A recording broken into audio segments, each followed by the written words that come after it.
Hi! In front of me is Honor X8 and today I would like to show you how you can use one-handed mode on this device. First of all, go into Settings and scroll down to access Accessibility features. Then tap on one-handed mode and click on this gray switcher next to it in order to activate it. Then follow all of those instructions. As you can see, I'm using Tricky's navigation, so I have to slide my finger across the button of the screen. So when I do that, as you can see, one-handed mode is on.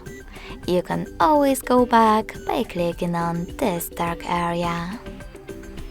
In order to disable one-handed mode completely, tap on the same now blue switcher.